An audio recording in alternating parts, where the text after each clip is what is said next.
So class आज हम class 9th का चैप्टर 1 हड़प्पन सिविलाइजेशन स्टार्ट करेंगे। सबसे पहले हम स्टार्ट करते हैं सिलेबस, हम क्या क्या पढ़ेंगे इस चैप्टर में। पहले हम देखेंगे कि मीनिंग ऑफ सिविलाइजेशन, सिविलाइजेशन का क्या मतलब है।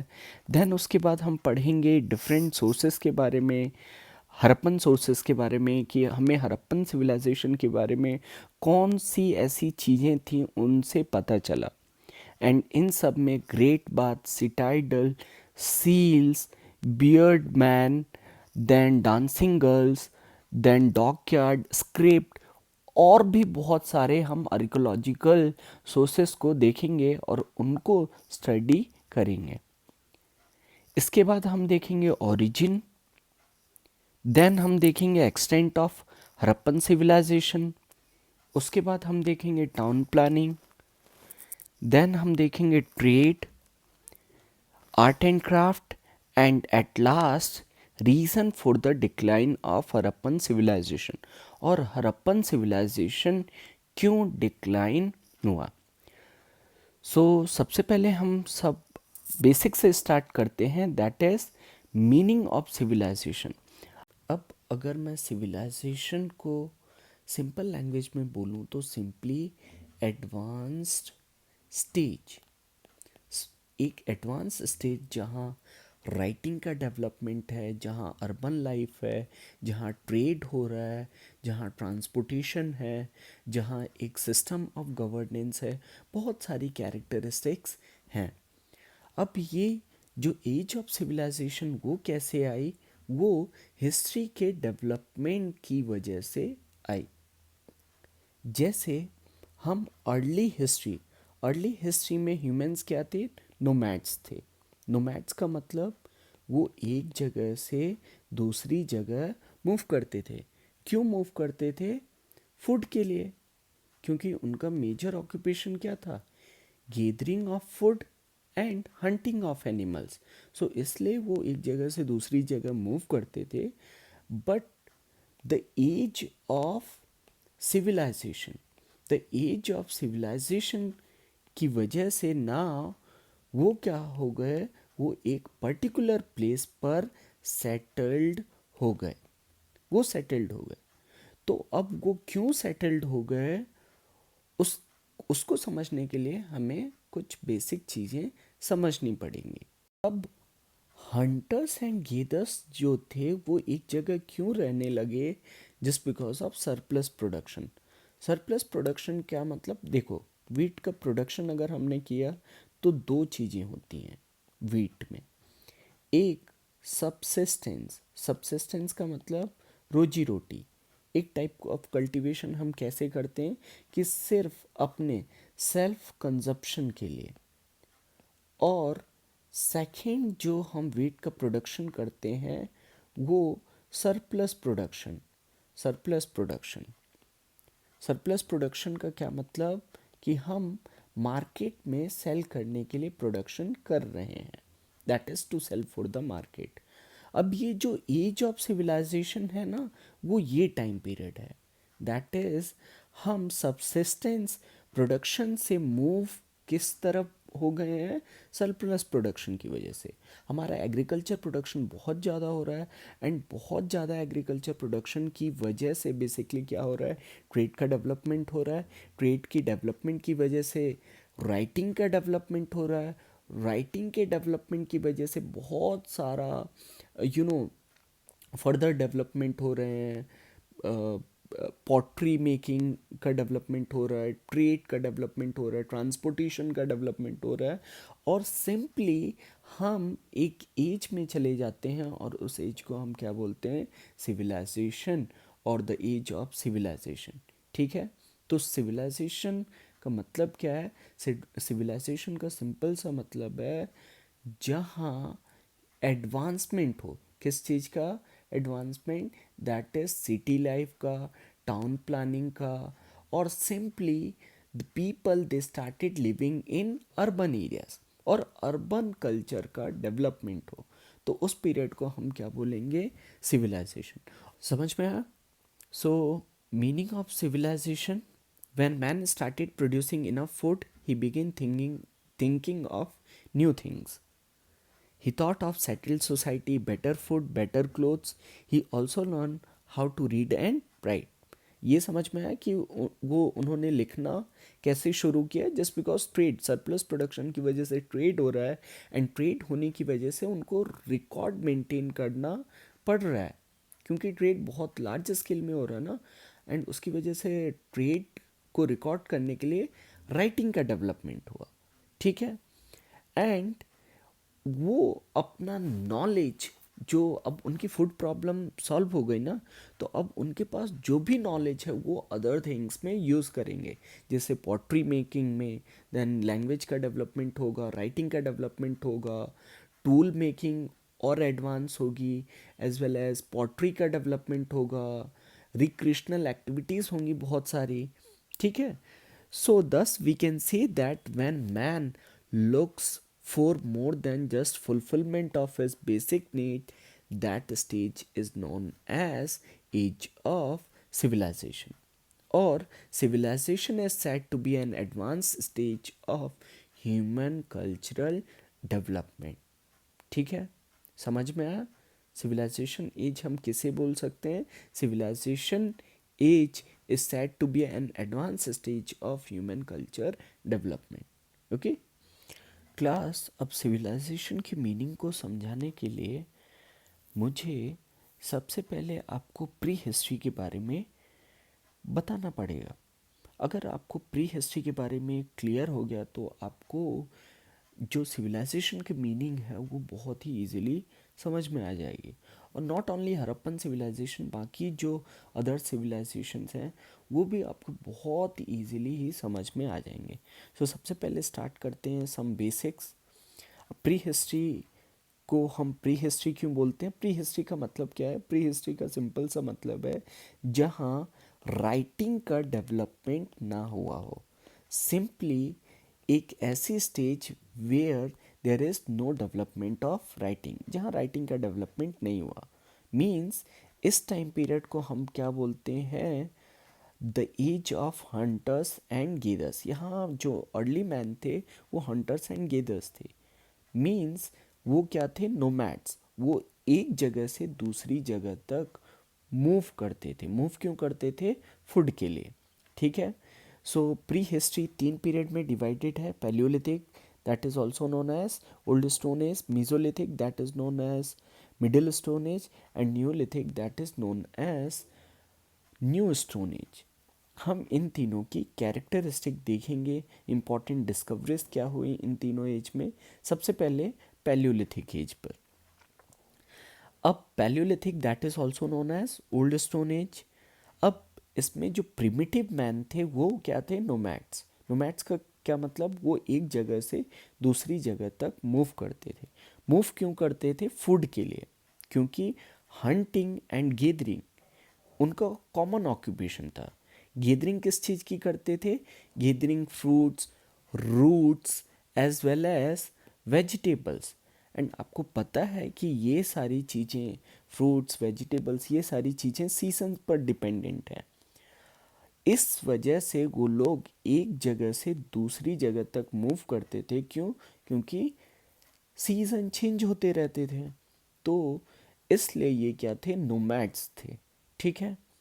एंड अगेन पैलियोलिथिक एज में इनकी जो क्लोथ्स होते थे वो एनिमल स्किन होती थी, sometimes bark of trees, leaves, और मोस्ट ऑफ द टाइम ये क्या रहते? नेक्ड रहते थे। ये कोई कपड़े नहीं पहनते थे, ठीक है। अब ये रहते कहाँ थे? ये केव्स में रहते थे during the winters. Most important, winters के टाइम पर ये केव्स में रहते थे, ठीक है। अब पैलियोलिथिक एज में एक बहुत ही इम्पॉर्टेंट जो डिस्कवरी हुई वो डिस्कवरी ऑफ फायर हुई। एंड फायर की डिस्कवरी के कारण बहुत ज़्यादा चेंजेस अर्ली मैन को हुए और अर्ली मैन की लाइफ में देखने को मिले। The most important, they started cooking their food.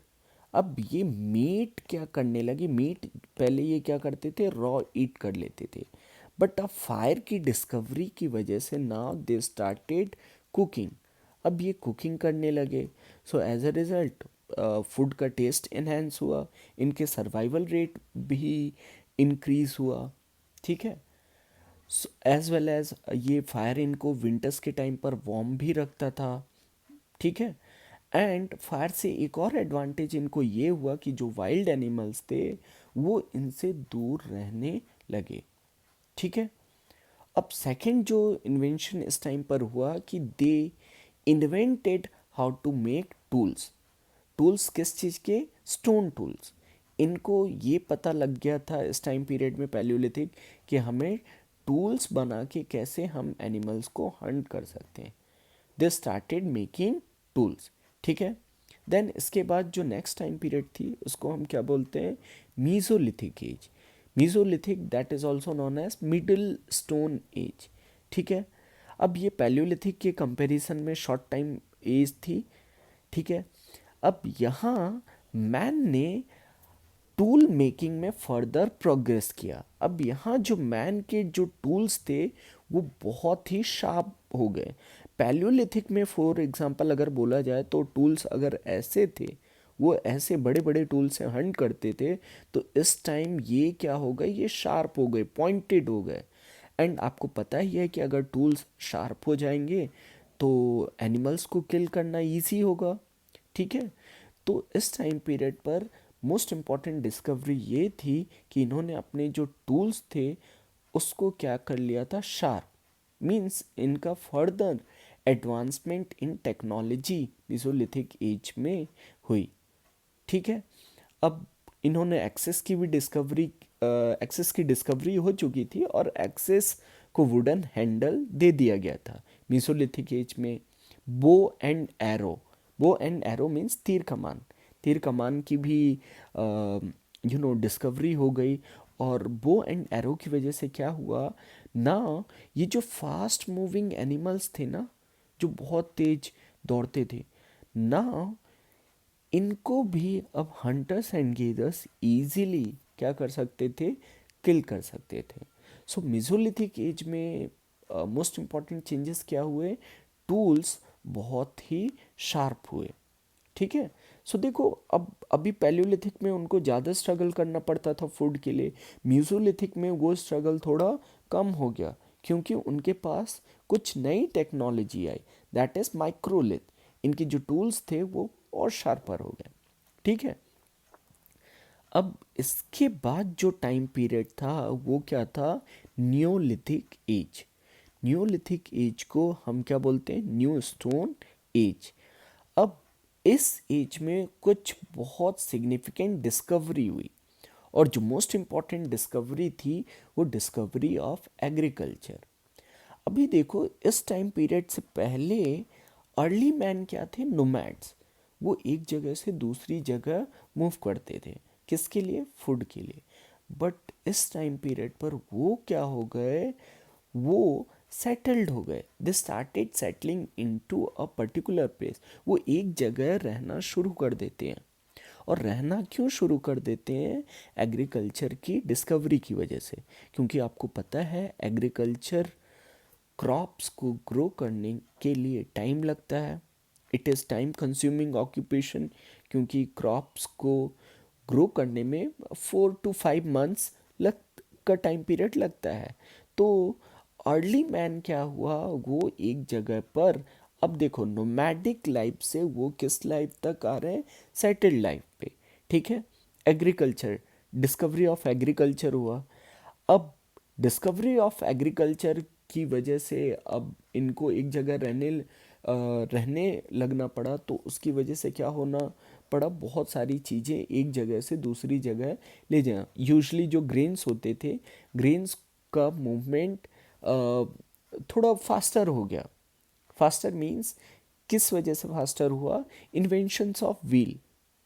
अब एग्रीकल्चर में इन्वॉल्व हैं तो इनको ट्रांसपोर्टेशन रिक्वायर्ड था। तो इसी दौरान इनके पास एक और इन्वेंशंस हुई, inventions of wheel. And wheel की इन्वेंशन की वजह से इनका जो ट्रांसपोर्टेशन था और मूवमेंट था वो क्या हो गया? फास्टर हो गया और स्मूथ हो गया। ठीक है, इसके बाद इन्होंने इस टाइम पीरियड पर बहुत ही अच्छी तरह पॉटरी मेकिंग भी सीख ली, और उन्होंने फूड को स्टोर करना भी सीख लिया। ये जो फाइन पॉटरीज होती थी, इसमें वो अब अपना फूड स्टोर करने लगे। ठीक है। इसके बाद इन्होंने डोमेस्टिकेशन भी एनिमल्स का कर दिया, क्योंकि सी एग्रीकल्चर ये लोग करने लगे ना, तो इनको एनिमल्स की रिक्वायरमेंट थी, क्योंकि बहुत सारा वर्क जो था एग्रीकल्चरल वर्क, वो एनिमल्स भी की हेल्प से ये लोग इजीली कर लेते थे। तो इन्होंने क्या किया, एनिमल्स का डोमेस्टिकेशन स्टार्ट किया, और एक जगह रहने के लिए बेसिकली इन्होंने क्या किए, ड्वेलिंग्स, घर बनाने शुरू करे, एंड वो ग्रुप में रहने लगे। ठीक है। तो ये न्यूलिथिक एज जो है, उसको क्या बोला जाता है, न्यू स्टोन एज। इसमें बहुत सारी सिग्निफिकेंट डिस्कवरीज हुई, एंड सबसे मोस्ट इम्पॉर्टेंट डिस्कवरी कौन सी हुई, डिस्कवरी ऑफ एग्रीकल्चर। एंड इसी की वजह से बेसिकली वो नोमैडिक से किस टाइम पीरियड तक आए, सेटल्ड एग्रीकल्चर। बट सी यहाँ ये जो एग्रीकल्चर करते थे वो कैसी थी, सबसिस्टेंस। सबसिस्टेंस का क्या मतलब, दैट इज रोजी रोटी के लिए। ये सरप्लस प्रोडक्शन के लिए नहीं करते थे। सरप्लस प्रोडक्शन का क्या मतलब, ट्रेड के लिए। ये ट्रेड के लिए यहाँ एग्रीकल्चर नहीं कर रहे हैं। ठीक है। ठीक है। तो इसके बाद जो एज आएगी, जो एज ऑफ सिविलाइजेशन, तो वहाँ क्या हुआ, they started living in a particular age, particular place. और ये पर्टिकुलर प्लेस कौन सी थी, रिवर वैली। ठीक है। अब ये रिवर वैली में ये लोग रहने लगे, और रिवर वैली में क्यों रहने लगे, उसका कुछ रीज़न था। क्यों, first reason, common reason, that is the rivers provided abundant water that is required for agriculture. अब रिवर्स क्या प्रोवाइड करती हैं, वाटर। वाटर किस लिए रिक्वायर्ड है, ड्रिंकिंग के purpose as well as agriculture के पर्पस के लिए। ठीक है। तो इसलिए वो एग्रीकल्चर के नियर रहना, लोग एग्रीकल्चर के नियर रहना शुरू कर देते हैं। ठीक है। सेकंड इम्पॉर्टेंट रीज़न था कि जो रिवर के आसपास का एग्रीकल्चर लैंड होता है वो बहुत ही फर्टाइल होता है। जैसा हम एग्जांपल देख सकते हैं, गंगा ब्रह्मपुत्र रिवर्स के आसपास जितने भी लैंड है वो बहुत ही फर्टाइल है। ठीक है। तो सेकंड रीज़न क्यों वो रिवर के आसपास रहना शुरू कर देते हैं, क्योंकि रिवर के आसपास जो भी एग्रीकल्चर लैंड था वो बहुत ही फर्टाइल था। ठीक है। थर्ड रीज़न था, reverse provided means of transportation and communication. Reverse से वो अपना जो गुड्स था वो एक जगह से दूसरी जगह तक इजीली ट्रांसपोर्ट भी कर सकते थे। एंड फोर्थ जो एक और इम्पॉर्टेंट रीज़न था कि जो रिवर वैलीज होती है ना, तो उसके जो आसपास का जो क्लाइमेट होता है ना, वो warm as well as pleasant climate होता है। वहाँ एक्सट्रीम्स ऑफ क्लाइमेट नहीं देखा जाता। इसलिए सभी लोग क्या करते हैं कि रिवर वैलीज के किनारे, तो दैट्स वाई फॉर एग्जांपल अगर आप देखोगे कि जो अर्ली सिविलाइजेशन है वो हमेशा रिवर वैली के किनारे ही हुए हैं। चाहे वो मेसोपोटामियन सिविलाइजेशन हो, चाहे वो इजिप्शियन सिविलाइजेशन हो, near river Nile, Mesopotamian near river Euphrates and Tigris, चाहे वो हमारा इंडस वैली सिविलाइजेशन हो, नियर द इंडस रिवर। ठीक है। जितने भी एंशिएंट सिविलाइजेशन है वो किधर हुए, नियर रिवर वैलीज। ठीक है। और रिवर वैलीज के नियर क्यों हुए, उसका रीज़न हमने पढ़ा। ठीक है क्लास। अब नियोलिथिक एज के बाद एक और पीरियड आई जिसको हम क्या बोलते हैं, चालकोलिथिक पीरियड। ठीक है। अब चालकोलिथिक पीरियड में बेसिकली मैन ने दोनों को, that is stone as well as copper tools को यूज़ करने लगे थे। दैट इज स्टोन टूल्स भी यूज होते थे एंड कॉपर भी यूज़ होता था। और कॉपर जैसा कि आपको पता है कि वो क्या है, मेटल है। एंड मेटल्स आपको पता है कि क्या होते हैं, more durables than the stone. And just because metal की डिस्कवरी हो गई तो अब मेटल के टूल्स बनने लगेंगे, variety of kinds of tools, implements as well as weapons. ठीक है। सो चालकोलिथिक पीरियड में बेसिकली अगेन चालकोलिथिक पीरियड हम किसको बोलते हैं? The period when man used both stone and copper tool, that time period is known as chalcolithic period. ठीक है। Chalcolithic period के बाद क्या आता है? ब्रॉन्ज एज सिविलाइजेशन, जैसा कि इंडस वैली सिविलाइजेशन हो गया और Harappan civilization. Like second is Mesopotamian civilization, Egyptian civilization. ये सारे जो सिविलाइजेशन थे उनको ब्रॉन्ज एज सिविलाइजेशन बोला गया। अब फर्स्ट ऑफ ऑल ब्रॉन्ज कैसे बनता है और ब्रॉन्ज क्या है? ब्रॉन्ज अगेन एक मेटल है। एंड आपको पता है कि मेटल, मैंने प्रीवियस टॉपिक में बताया कि जो मेटल होते हैं वो मोर ड्यूरेबल होते हैं, वो हार्डर होते हैं एज कंपेयर टू स्टोन। सो उनका टूल बनाना एज वेल एज वेपन्स बनाना बहुत इजी होता है एज कंपेयर टू स्टोन। ठीक है। तो सबसे पहले ये ब्रॉन्ज कैसे ऑब्टेन्ड होगा? कॉपर प्लस टीन और जिंक को मिला के क्या बनता है? ब्रॉन्ज।